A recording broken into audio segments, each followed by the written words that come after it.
Rising! This is one of the first Xbox 360 titles that I saw in a shop and went, Dad, I need to play this. I remember playing it for the first time and dying right at the start of the game. I had pretty much had no idea what was going on, but from there I'd fell in love with the series. And to this day I have played every single game, except for the Wii version, as that's basically just the first one again, so I don't really need to play it. Maybe someday I will. But as you can probably tell, it's no surprise that I'm a big zombie fan. Give me a survival or a beat 'em up against the zombie apocalypse and I'm in. But today we're returning back to where the story began, to learn the truth behind the whole thing. But it's set as Christmas, so it's a nice festive feel. So I get to say this, let the sleigh ride begin.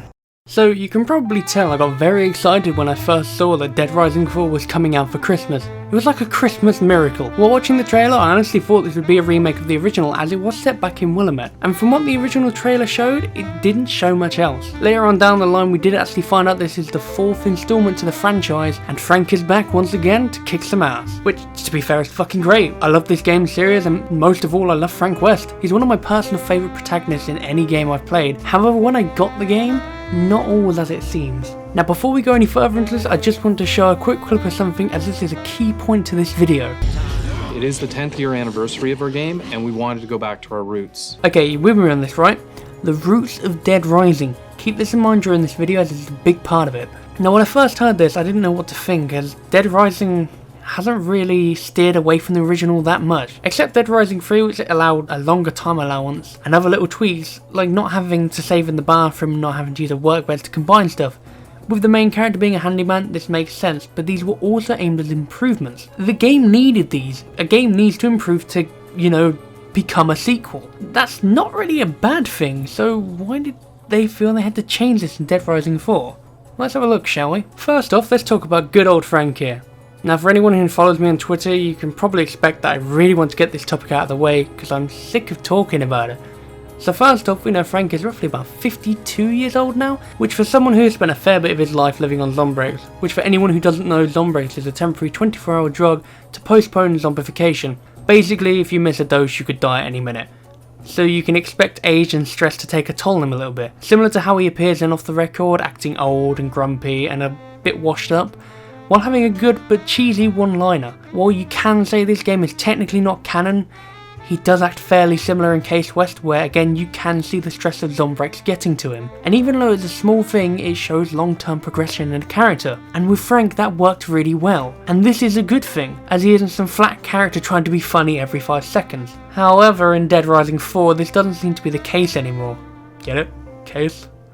I made it funny. Instead, Frank seems to be going through some sort of midlife crisis and enjoys making stupid remarks to even the littlest of things. That's what she said. Oh, for fuck's sake, can you see what I mean? Like, this isn't Frank. Frank never said this in the other games. Yeah, I know it's a new one and he's trying to act cool and hip to be cool with the kid, but it's not Frank. They're just trying to put this joke in to make it funny, and when I heard it the first time, I just kind of sat there thinking, was it needed? I love mini golf. No, of course it wasn't. It's never going to be needed. Frank, just stop. You're talking to yourself and you're trying to be funny. It just doesn't work like that. Honestly, it's quite off-putting, and there's times where I just kind of wanted to mute the in-game voice, but I kind of needed there to understand the plot of the story, so I was kind of stuck with that one. Now, keep in mind, I think Frank is pretty old now, and you expect this to show in the design. But again, he looks younger in 4, and... Oh, what's this? Frank, did you get plastic surgery? Because I'm pretty sure your whole face, even the shape of your head is different.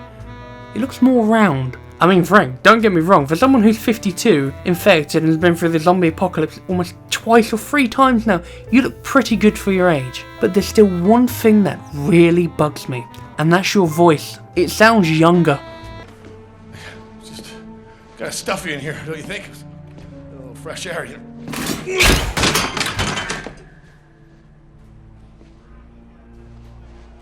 I really thought that would work.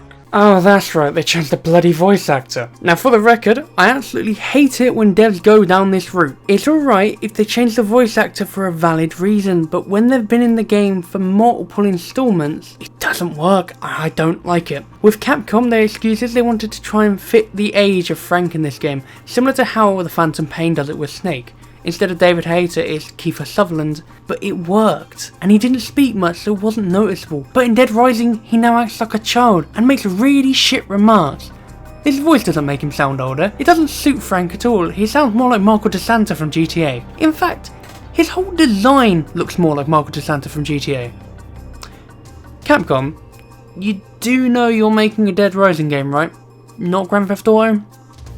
No? You know?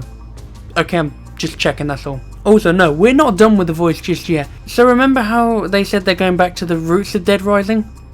Well, remember Frank having a terrible voice actor? No. Because I don't. I mean, he wasn't great, but this guy has really got some fucking horrendous moments of voice acting. Sorry, I've just got to show you what I heard at the start of the game.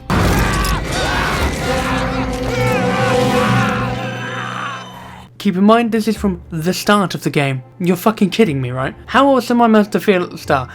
I've tried giving you the benefit of the doubt and thinking, hey, the new voice actor might be good. We haven't heard him yet, and this was seriously the best take you guys got from him. Come on guys, you claim that Frank is back, yet it's not the same voice actor, not the same personality, doesn't even look like him. To me it sounds like you're just using the name for extra profit, and this obviously shows here. They do it because they know Frank is the most loved character from every fan in the game. You pretty much just butchered the best character who set the foundation for your game. You may as well just fucking kill him off at this point. Whoa. Right. I can't just keep going on about this, as believe me, I could keep going on about this and rant for hours about why I hate game devs pulling this stupid stunt. But there's more to talk about in this game than just his voice, and I think first, let's look at the good parts of the game. And that would have to be the gameplay itself. Now let's be real for a second. It is really hard to mess up the gameplay mechanics in a Dead Rising game. And honestly, the gameplay and combat in this game is really fun. They've pretty much taken the improvements from Dead Rising 3 and polished it off. Overall, the smoothness of the game, combat and gore, probably makes this one the best for combat. And it's probably the highest selling point this game has. It's not perfect though, as I do have little pieces I don't really agree with. Like how the health system is now taken from Resident Evil 6, with it just being you pick up a health item and it just goes into this magical pouch of nothing and it heals you for pretty much the same each time. The idea of having to balance all your items out was quite an appealing fact to me. I like the game to be challenging to an extent, but I don't want it to be over the top. While it sounds weird, I always like the idea of having to manage my items to a system of I could risk it all to win big and have all the power weapons while having little health items, or do I stock up on supplies and carry 1 or 2 weapons so I last longer in a fight, but I may have to run a fair bit to find a new weapon. Also, while it does sound stupid, I do miss the block health system a fair bit. Having numeric system just seems a tad pointless. But a good thing out of the new herd system is the weapon slots. I know I did just mention how I like the inventory management, but having this is quite tidy and it's quite nice. So your weapons will now fall into 3 different categories: thrown, melee and ranged. This means you can carry more of a specific weapon, so if you like the acid more like I do, you can hoard multiple of it while having space for ranged and thrown weapons. The only downside to this is you can't throw your melee weapons if they're about to break anymore. It's kind of a 1 step forward and 2 step backs kind of thing, I guess. But instead of just improving the gameplay of combat as well, they have introduced a new feature. The new addition being in Dead Rising 4, there's an exosuit. So Frank has the chance of using this suit of power armor, which roughly lasts for 2 minutes, which is surprising for these kind of things, because normally in games like Saints Row 4, it gets to a point where you get it infinitely and the game just becomes piss easy. With this, you can destroy shit in all various kind of ways. It also gives Frank super strength when you can combine it with things like an arcade machine as a zombie destroying toy. It's fairly fun. However, there are points in the game where you have to wear it and you can't really run out of charge because it has this wireless charging station nearby, so it's infinite. However, while it sounds great, I personally don't like it. I'd like the challenge of trying to beat them on the clock, so if you can beat them within the 2 minutes, you're fucking ace and you're a great player. But after the 2 minutes it becomes harder. So let's say you were fighting a boss who had power armor and then yours blows up but his is still going, there would be some other plot reason for this. It would be way more fun to try and challenge myself with that instead of just going, oh look, I have the power armor the entire time. Whoopee. In fact, talking about time, that's something in this game I don't like. They've removed the time management in this game. Capcom have stated a lot that people complained about not having enough time to explore and not having enough time to do all the side objectives. Where are these complaints, may I ask, because I've never actually seen these. I've never had the issue myself on single player. Yeah, it's a pain when I've run out of time in Dead Rising 2 and Katie died, but half the time that was because I didn't want to do the main story and dick about. That's the whole point of the time management system, is so you had multiple endings and you could play the game you wanted to play it. At least give me the option to have this game feature as more of a challenge to it, or give me a difficulty feature. This is something this game suffers. Again, it's the Saints Row 4 system, being once you level up, the game doesn't really level with you, so by the end of the game you never die and it becomes super easy. Yeah, it's not really my cup of tea. At least in Dead Rising 2, by the time I was level 30, the zombies got harder with the gas zombies. And to be fair, they're a pain in the arse and I absolutely hate them. Well, at least I've got time to explore the town of Willamette, which, to be fair, is pretty damn big. I think it's on par with Dead Rising 3, and with no loading screens to go from area to area, that's pretty impressive for a current gen title. While exploring the town, you can find collectibles. This will include stuff like blueprints and other survivors. You can meet other survivors in 3 different ways. Encounters, safe houses and safe rooms. Encounters return from Dead Rising 3, which, to be fair, is something I wish would stay in that game, because I feel like that's where it started to ruin the side objective system. When you meet a survivor via an encounter, there's only one objective: kill the enemies within the range, so this means zombies, thugs or both. After 2 or 3 encounters, you kinda just see all the different scenarios for this. It's just a copy and paste in different locations, and you don't really get much out of it. Just XP, and upgrading your safe house in that area. Which moves on to the second method, the safe house. So, after the events of Dead Rising 1, you would have seen in Dead Rising 2 that your lobby was actually a safe house itself within Fortune City. This system has now returned in Dead Rising 4, but is located all over the town and one in the mall. The reason behind having these is so the survivors will teleport there after you've saved them. Yeah, you don't actually have to travel back with them in this one. I'm not sure why they've gone with that design choice. The whole point is you save them and then take them to the safe house. How will they get there if you've had to save them from a horde of zombies? They're probably gonna die. But after seeing this, by case 3 I just ended up walking past everyone because I didn't really see a reason to save them. They didn't feel like they were people, they just felt like, oh, there's something over here, I might as well do it while I'm here. And yeah, Dead Rising 3 had the same thing, and I didn't like it in Dead Rising 3. Why didn't they just change it back to how it was in Dead Rising 1 and 2? Having to take people back to the safe house was actually one of the most enjoyable things in the game. While the AI was buggy, it was a fun thing to do and it kept time going. Especially when you have all the time in the world, you'd expect this kind of stuff to be more, well, more apparent and more often. But instead it's just encounters and it just doesn't feel like it's a fun little system anymore. A big problem with this game as well, which I've mentioned by walking past all these people, is the game feels very linear. In Dead Rising 2 for example, you had segments of the game where you couldn't actually do the main story. Instead you had the chance to go find some bricks for Katie or just mess about and save other survivors or kill psychopaths. But in Dead Rising 4, due to no time management, you don't have to do this at all. And I mean, it would work if there were side missions because I'd end up doing those before the end of the game, but I ended up just going through the main story. And by the time I got to case 4, I'd realised that I haven't been doing much else but the main story itself. And I was getting through the game pretty fast. I will get back to side missions in a second, but I just need to talk about the third method of finding survivors, and to me this one doesn't make any sense. Again, during the events of the first one, they've made precautions now and you can have panic rooms installed into your houses. And in these panic rooms you can go in there in case of a zombie apocalypse. Half the time the people don't make it in there though, and you'll just find weapons and blood. But the odd time you actually free a survivor out of there, yes, free a survivor out of a panic room in a zombie apocalypse, you get XP and they go back to the safe house. So you've pretty much just taken them out of a small confined room, doomed them to the zombie apocalypse, and then said, here you go, safe house is over there, get going. But going back to what I said a second ago, remember how I mentioned if there were side missions? Well, they technically do exist in this game, but they're really shit. So survivors, as we know, are just those encounters, and instead of psychopaths, yes, they were replaced, they've been replaced with maniacs. To go back to the roots of Dead Rising, I guess. What are maniacs, you ask? Well, they're in Dead Rising 1, silly. Wait, no, they're not.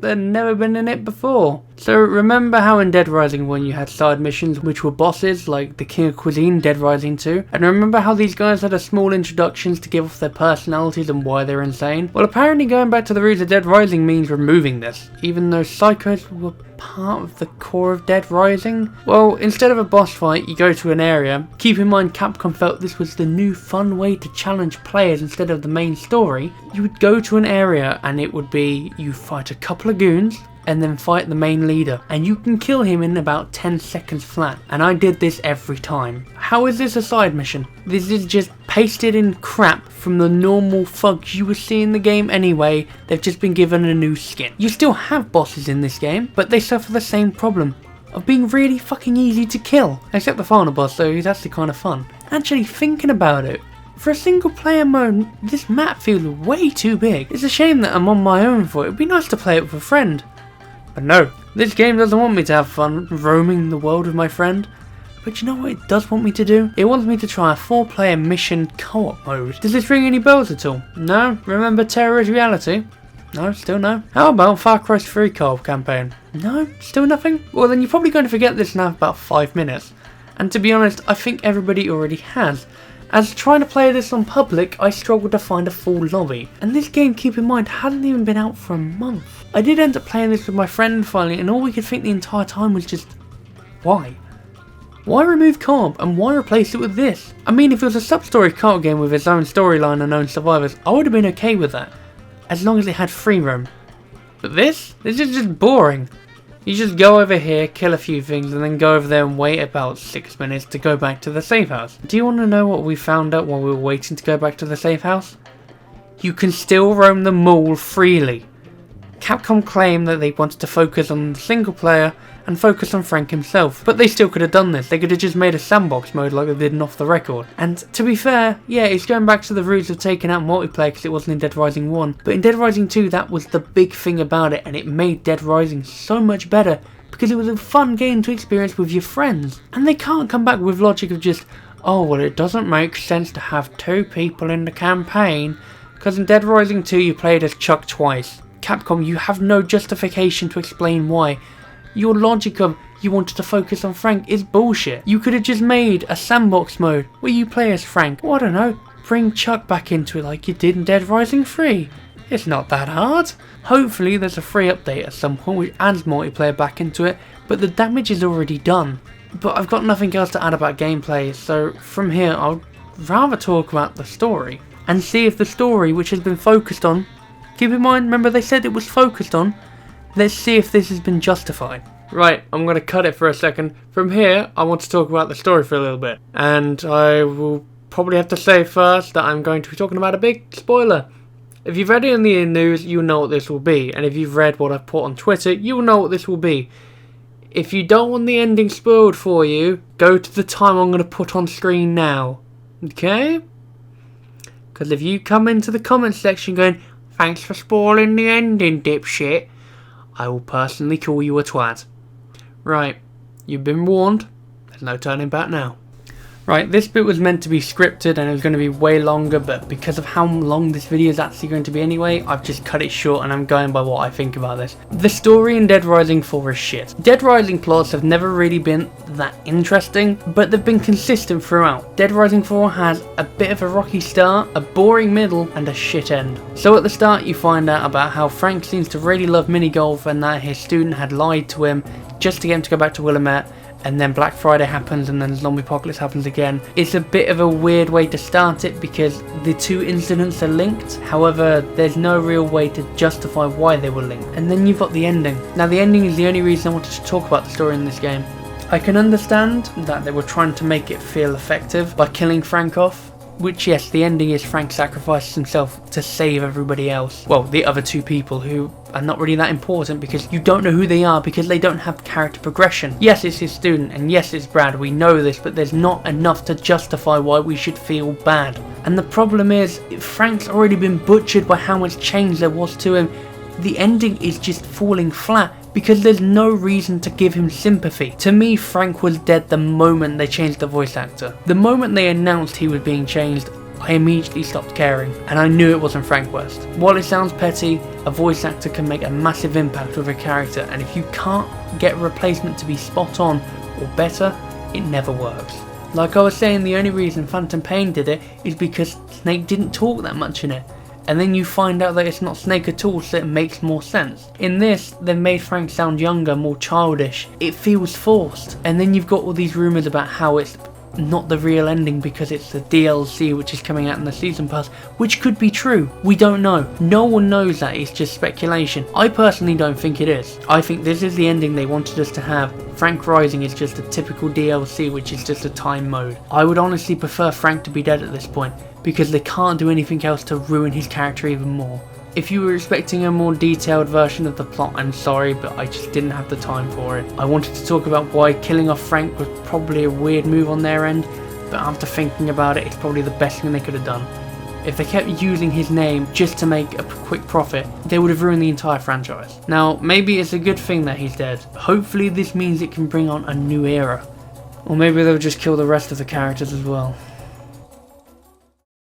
So, from case hero to case zero, Frank is out of the game. I can't believe I've just written that into the fucking script.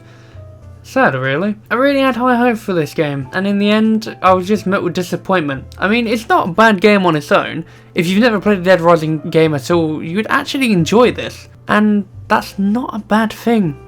If others can get more enjoyment out of it, then please go and enjoy it. I'm not trying to stop you, but this is just what I thought of the game. This game does have its moments. Good gameplay and lovely level design is the main thing. Maybe with a refresh of a protagonist, location, and reasoning to why the outbreak is happening, this game could enter a new era in the story. Looking back at it, that could be the problem with Dead Rising 4. They were trying to be originals in ways, but because they went with Frank of all characters, it's harder to steer away from the original. But they shouldn't have claimed they were going back to the roots of the franchise, because this is far from the core. They didn't have to jump so far ways out of the safety circles to keep things fresh, in my opinion.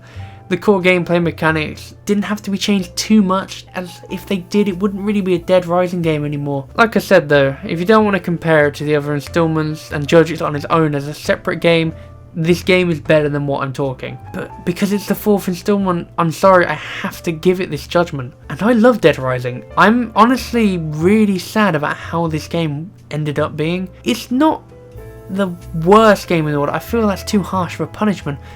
But at minimum, I can say this is the weakest game in the series. If you want to buy it though, wait till it's on sale, as you can get free and get much more enjoyment out of it. Or hey, if you've never actually played them, try the originals. Dead Rising 2, 1 and Off the Record have come out on PS4 and Xbox One, so now there's that too. Besides that, there's not much else I can say really from here. I may come back and speak about Frank Rising when it comes out, depending on what it actually is. But from here, I bid you farewell. I'm Sir Crackerbulb, and have a cracking Christmas. Good night. Oh, I can't believe I said cracking again.